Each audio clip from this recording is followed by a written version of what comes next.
और इस बीच बड़ी खबर बता दें, आज से 18वीं लोकसभा के पहले संसद सत्र का आगाज होगा। पहले दिन पीएम मोदी समेत 280 सांसद शपथ लेंगे।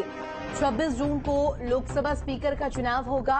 27 जून की बात करें तो राष्ट्रपति द्रौपदी मुर्मू दोनों सदनों को देखिए एक साथ संबोधित करेंगे। बैठक को यहां पर वो संबोधित करते हुए नजर आएंगे। और 28 जून की बात करें तो पीएम मोदी मंत्रिपरिषद के सदस्यों का परिचय देंगे।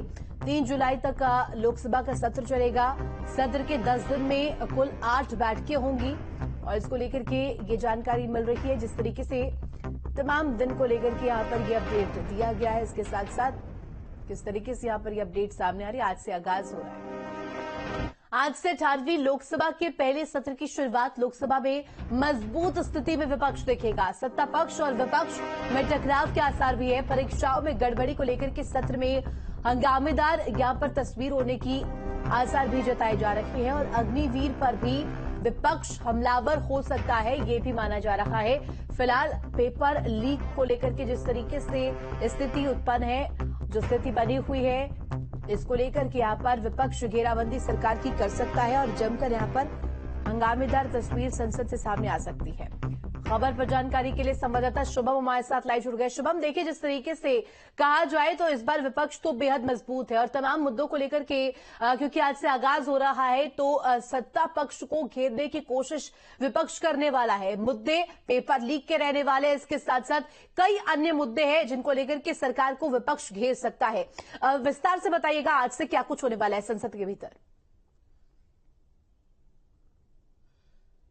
जी बिल्कुल, देखिए 18वीं लोकसभा का आज पहला दिन और इस दौरान कह सकते हैं आप कि वो तमाम अहम मुद्दे जिस पर विपक्ष मजबूती के साथ इस बार पहले दिन से ही नजर आने वाला है। पहले की जो 2 कार्यकाल प्रधानमंत्री नरेंद्र मोदी के रहे उसमें एनडीए बहुत ही ज्यादा मजबूत स्थिति में था। यहां तक कि भारतीय जनता पार्टी खुद वो बहुमत का आंकड़ा पार कर रही थी, जिसकी वजह से वो मजबूती सरकार में नजर आती थी। लेकिन इस बार एनडीए भारतीय जनता पार्टी अन्य पार्टियों के सहयोग के साथ अपनी सरकार में है, लेकिन इन सबके बीच में विपक्ष भी भारी सीटों के साथ इस बार जो है सदन में नजर आ रहा है। लिहाजा राहुल गांधी और अखिलेश यादव उत्तर प्रदेश से और तमाम अन्य नेता विपक्ष के जो अलग अलग राजनीतिक दल हैं वो सब जो मुद्दे उठाते आए हैं, अब उन पार्टियों के चेहरे भी लोकसभा में नजर आएंगे। तो लिहाजा आप समझिए कि चाहे वो अग्निवीर हो, चाहे पेपर लीक हो, ऐसे तमाम मुद्दे हैं जो क्योंकि आप इन सभी का जिक्र कर रहे हैं तो एक और बात का जिक्र हो जाना बेहद जरूरी है जिसमें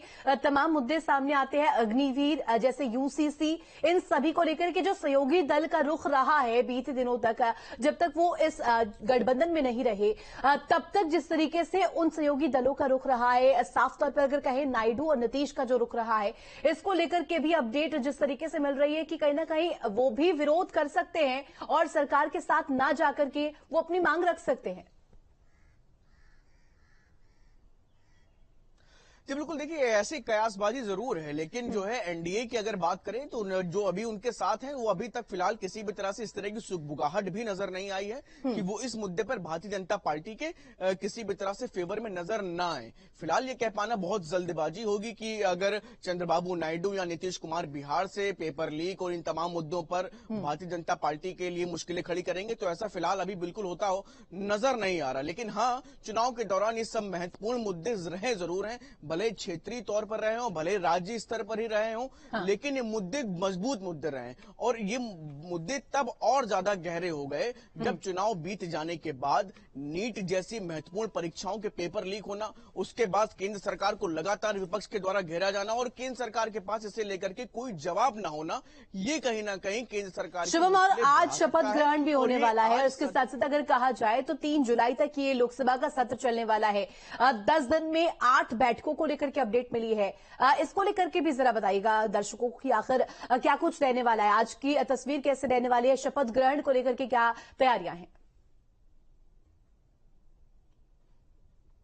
देखिए शपथ ग्रहण को लेकर के क्योंकि ये परंपराएं हैं तो इनको लगातार पालन करने का काम भी 18वीं लोकसभा में होता हुआ नजर आएगा। शपथ ग्रहण होंगे, उसके बाद करीब 2 दिन के भीतर प्रधानमंत्री नरेंद्र मोदी भी मंत्रिपरिषद से अपना परिचय कराएंगे सभी से, और इस दौरान जो करीब 8 बैठकें हैं अलग अलग, वो बैठकें भी होनी। इन बैठकों में खासतौर से जैसे प्रधानमंत्री नरेंद्र मोदी पहले ही कह चुके हैं कि इस बार का जो कार्यकाल है ये इस बार देश को तेजी के साथ विकास के पथ पर ले जाने वाला और बड़े फैसलों वाला कार्यकाल है। तो लिहाजा आप समझिए कि 18वीं लोकसभा के पहले सत्र में इसकी झलक देखने को मिल सकती है। इस सत्र में तमाम महत्वपूर्ण अहम निर्णयों पर भी बातचीत वार्ता हो सकती है।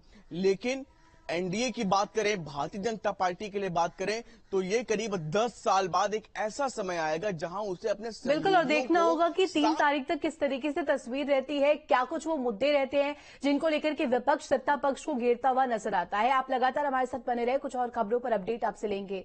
और इस बीच दर्शकों को बड़ी खबर भी बता देते हैं। सुल्तानपुर से बड़ी खबर है, जहां बेखौफ